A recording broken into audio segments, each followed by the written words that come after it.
अब चर्चा को जो आत्मनिर्भर भारत अभियान है और कोविड-19 के दौर में उसको आगे बढ़ाते हुए कि जो एक महत्वाकांक्षी अभियान जो 12 मई 2020 को प्रधानमंत्री द्वारा शुरू किया गया, जिसमें 20 लाख करोड़ के आर्थिक पैकेज का ऐलान किया गया। इसे हम बाद में अभी फ़िल्टर करेंगे कि वो किस किस रूप में जो है उसका जो है स्राव होगा।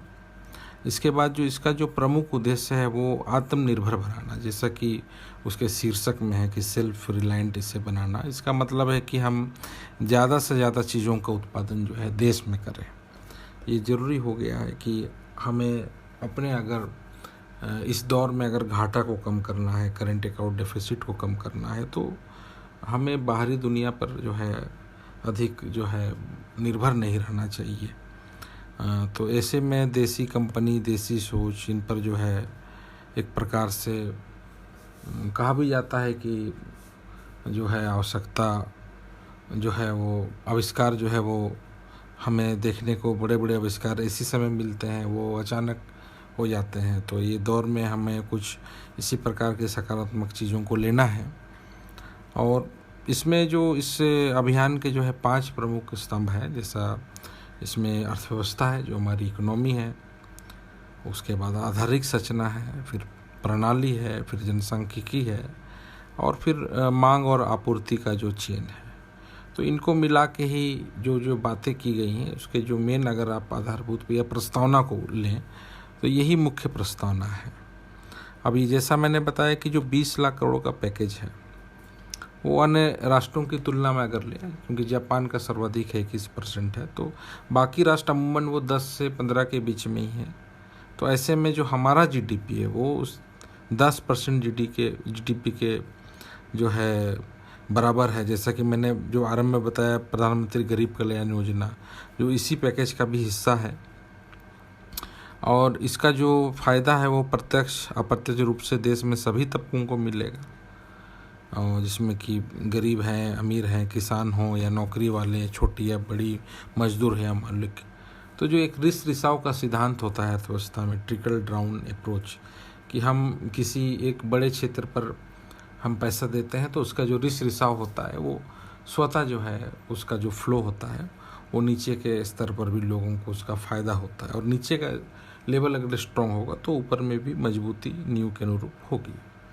अब इसके तहत जो है मुख्यतः कृषि है, उद्योग है, खनन है, मत्स्य पालन है, विनिर्माण है, एमएसएमईज जो है जिसको हमने बहुत फोकस किया है, कुटीर उद्योग हैं, फिर सेवा क्षेत्र में खुदरा है, पर्यटन है, बैंकिंग है, रियल एस्टेट है, मनोरंजन है, संचार है, आतिथ्य है, अवकाश है, और आईटी सेवाएं हैं।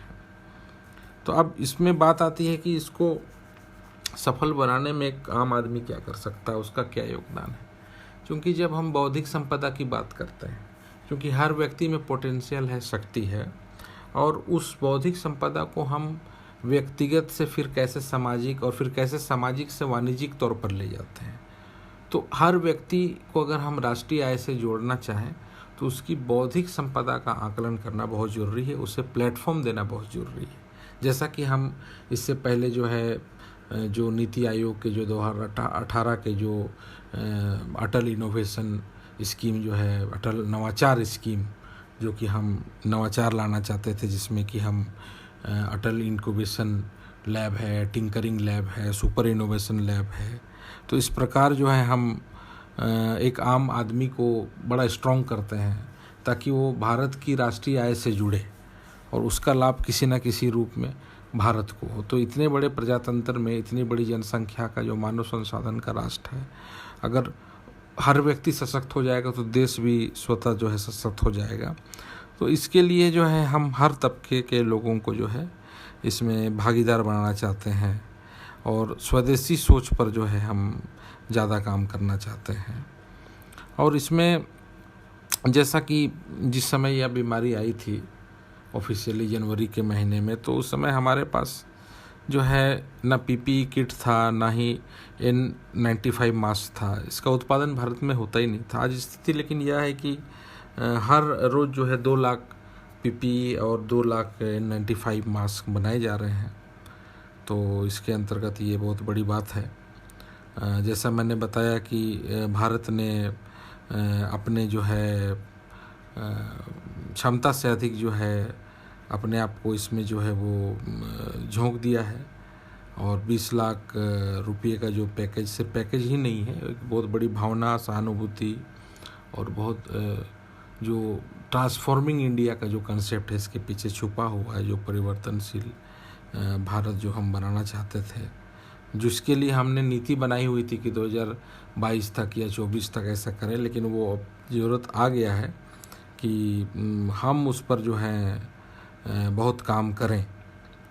तो अब इसके तहत जो है बात आती है कि बहुत तरह के विचार आते हैं कि लोग कहते हैं कि नहीं, इसमें सिर्फ बड़े लोगों को फ़ायदा होगा, इसमें खास लोगों को, ऐसी बात नहीं।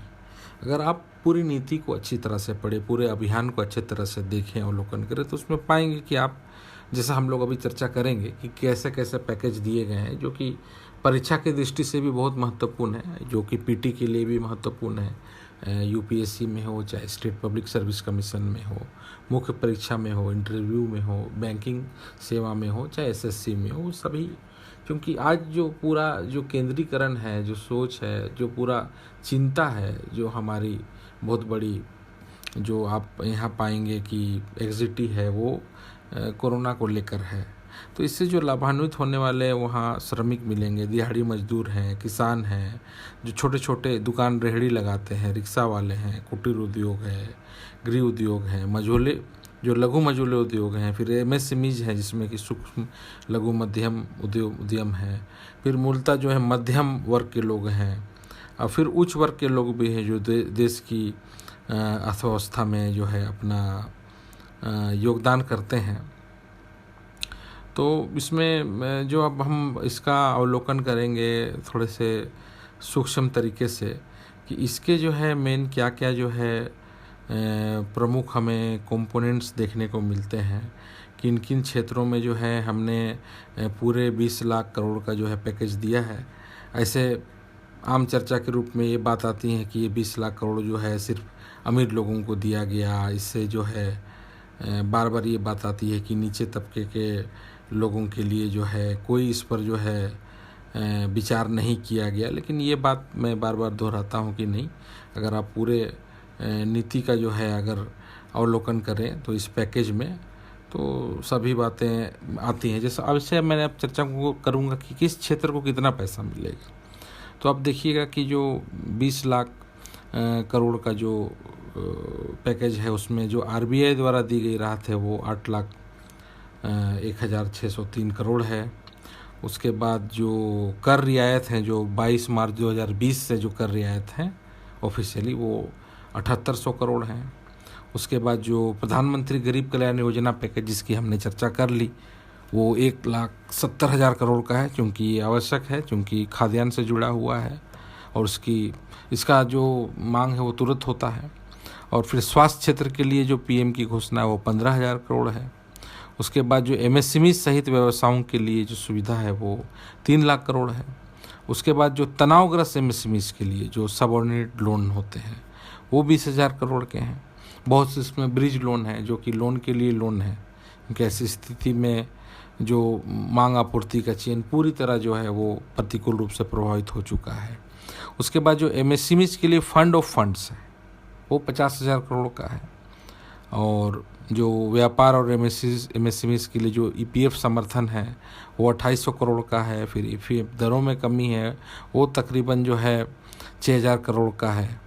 फिर हम पाएंगे जो नॉन बैंकिंग फाइनेंस कंपनी है या हाउसिंग फाइनेंस कंपनी है या माइक्रो फाइनेंस इंस्टीट्यूशन है, इसकी तरलता के लिए, क्योंकि अगर ये ब्लॉक हो जाएंगे तो बाज़ार में तरलता लुप्त हो जाएगी, ये कमज़ोर हो जाएंगे तो पूरा क्षेत्र धाराशायी हो जाएगा। तो इसके लिए मुख्य रूप से 45,000 करोड़ का जो है वो बात की गई है। फिर हम पाएंगे कि जो विद्युत संचार जो डिस्कॉम है उसके तरलता के लिए 90,000 करोड़ का लक्ष्य रखा गया है। ये बात की गई है कि अब जो बिजली कंपनी जो कमाती है पैसा कहाँ से कमाएगी, क्योंकि उसके घरेलू उपभोग से ज़्यादा उसको औद्योगिक उपभोग प्राप्त होता है। तो उसमें अगर ऐसी स्थिति में जब उद्योग बंद हो जाएंगे तो डिस्कॉम को नुकसान हो जाएगा, इसीलिए उससे 90 लाख 1000 करोड़ का जो है मदद दी गई है। उसके बाद जो TDS हैं या TCS दरों में कमी की गई है, तो इसमें देखिएगा कि उन्हें 50,000 करोड़ का जो है लाभ दिया गया है। और फिर देखा गया कि जो 2 महीने से जो फंसे हुए प्रवासी मजदूर हैं, इनके लिए जो मुफ्त अनाज की योजना है, जो बिना कार्ड और बिना इस प्रकार के कागजी को देखते हुए जो 3500 करोड़ रुपया का जो है लक्ष्य है इसमें। उसके बाद जो मुद्रा शिशु ऋण के ब्याज में छूट है, जो मुद्रा योजना थी जिसमें कि शिशु तरुण का जो कैटेगरी था, तो इसमें हम देखेंगे कि 1500 करोड़ का जो है वो लक्ष्य दिया गया है उनको। फिर स्ट्रीट वेंडर्स जो हैं, जो फेरी लगाते हैं गली में, उन्हें फुटपाथ में, उन्हें भी 5000 करोड़ का जो है विशेष क्रेडिट सुविधा दिया गया है। उसके बाद जो है जो नाबार्ड के माध्यम से जो अतिरिक्त आपातकालीन वर्किंग कैपिटल है, उन्हें 30,000 करोड़ का लाभ दिया गया है। किसान क्रेडिट कार्ड में जो अतिरिक्त क्रेडिट है वहाँ डाला गया, वहाँ 2 लाख करोड़ का है। आगे हम चर्चा करेंगे कि कैसे पशुपालन और मत्स्य को भी उससे जोड़ा गया है। फिर माइक्रो फूड जो इंटरप्राइजेस हैं वहाँ 10,000 करोड़ का है। फिर प्रधानमंत्री मत्स्य संपदा योजना वहाँ 20,000 करोड़ का है। तो फिर हम पाएंगे कि जो कृषि के क्षेत्र में जो ऑपरेशन ग्रीन्स है, जो पूरा समग्र इसमें आलू प्याज इससे अतिरिक्त और भी चीज़ों का जो उत्पादन करने का लक्ष्य है, वहाँ 500 करोड़ का लक्ष्य रखा गया है। आगे हम उसमें भी देखेंगे कि कैसे हमने कई सारी जो अंतर्राज्यीय बाध्यता को समाप्त किया है, ऑनलाइन जो है उसके मार्केट को प्रोवाइड किया है। उसके बाद जो एग्रीकल्चर जो इंफ्रास्ट्रक्चर जो आधारभूत फंड है, यहाँ बात आ रही है कि अगर प्राथमिक प्रोडक्शन नहीं होगा तो फिर द्वितीयक क्षेत्र में कच्चे माल कैसे जाएंगे, खाने की समस्या हो जाएगी, आटा के लिए चावल के लिए हाहाकार मच जाएगा। तो एग्रीकल्चर इंफ्रास्ट्रक्चर फंड के लिए 1 लाख करोड़ का जो है बजट दिया गया है। उसके बाद जो एनिमल हस्बेंड्री इंफ्रास्ट्रक्चर डेवलपमेंट, जैसे पशु के लिए हो, क्योंकि खेत की जो मेन रीढ़ है वो एनिमल हस्बेंड्री है। और फिर पशुपालन भी लोग करते हैं, उसको ग्रामीण अर्थव्यवस्था का मुख्य आधार है, वहाँ 15,000 करोड़ का जो है पैकेज दिया गया है। फिर हम पाएंगे कि जो हर्बल खेती, हम देखते हैं कि जो देसी सोच को हम बढ़ाना चाहते हैं, तो जो दवाई है आखिरकार वो कोई ना कोई आयुर्वेदिक जो है हर्बल से जुड़ा हुआ है, तो उसको प्रमोट करने के लिए ताकि देसी तकनीक को बढ़ावा हो, हम 4,000 करोड़ का लक्ष्य रखते हैं। फिर मधुमक्खी पालन के लिए 500 करोड़ का, क्योंकि ये इस प्रकार के वैकल्पिक जो आय योजना है इस पर जो है सरकार ध्यान दे।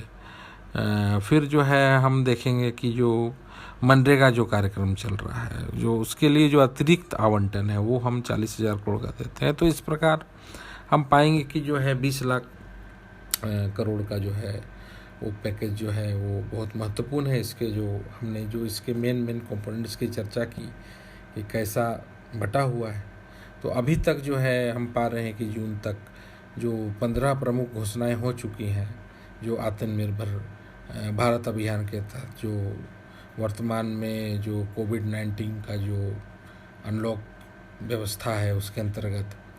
तो अब जैसे हम बात कर रहे हैं कि MSMEs, तो इसमें जो 3 लाख करोड़ रुपया का जो लोन पैकेज है वो केंद्र सरकार सभी सूक्ष्म लघु उद्योग को 4 वर्ष के लिए बिना जो जमानत के, यानी बिना कोलेटरल के लोन उपलब्ध कराएगी। और इससे लोन में 12 महीने का मोरेटोरियम भी दिया जाएगा। तो ये बहुत बड़ी बात है कि आप 12 महीने बाद जो है उसका किस्ती दें। और इसमें जो है 12 करोड़ जो दैनिक कर्मचारी को भी जो है इसका जो है लाभ होगा।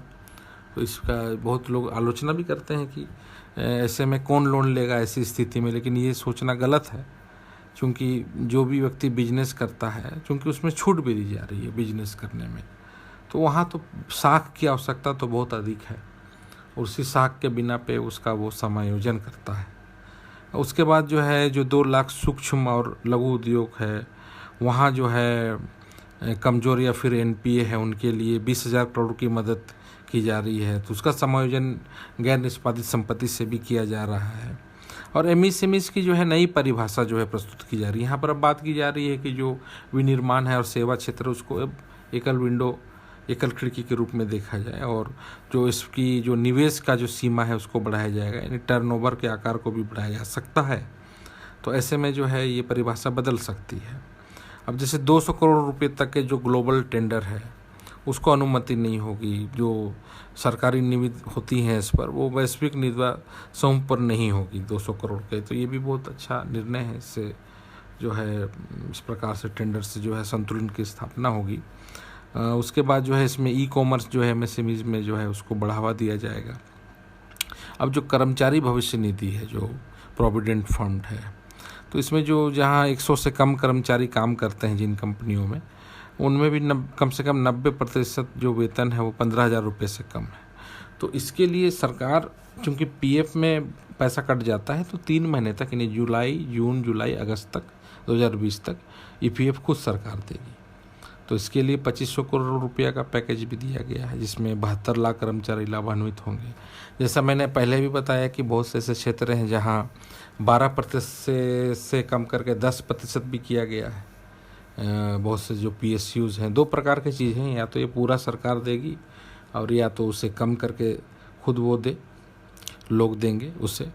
और बहुत पीएफ को लोग अगर ज़रूरत हो तो तुड़वा भी सकते हैं। तो इसके लिए अतिरिक्त जो 12% से 10% किया गया है, वो 6,750 करोड़ का प्रावधान है। उसके बाद जो मेन कंपोनेंट्स है वो हाउसिंग फाइनेंस कॉरपोरेशन, जो माइक्रो फाइनेंस संस्थान और नॉन बैंकिंग फाइनेंस कॉरपोरेशन जो है, वो जैसा मैंने आरंभ में चर्चा की, उसके लिए 30,000 करोड़ रुपये की जो लिक्विडिटी इन्वेस्टमेंट फैसिलिटी है, जो तरलता निवेश सुविधा देश भर में सभी हाउसिंग फाइनेंस कॉरपोरेशन को और माइक्रो फाइनेंस को उपलब्ध होगी। और जो नॉन बैंकिंग फाइनेंस कॉरपोरेशन है, इसके लिए सरकार 45,000 करोड़ रुपये का बजट देगी। इसमें जो पार्शियल क्रेडिट गारंटी स्कीम है, उसको भी शुरुआत, जो 2.0 है, उसको शुरुआत करेगी सरकार।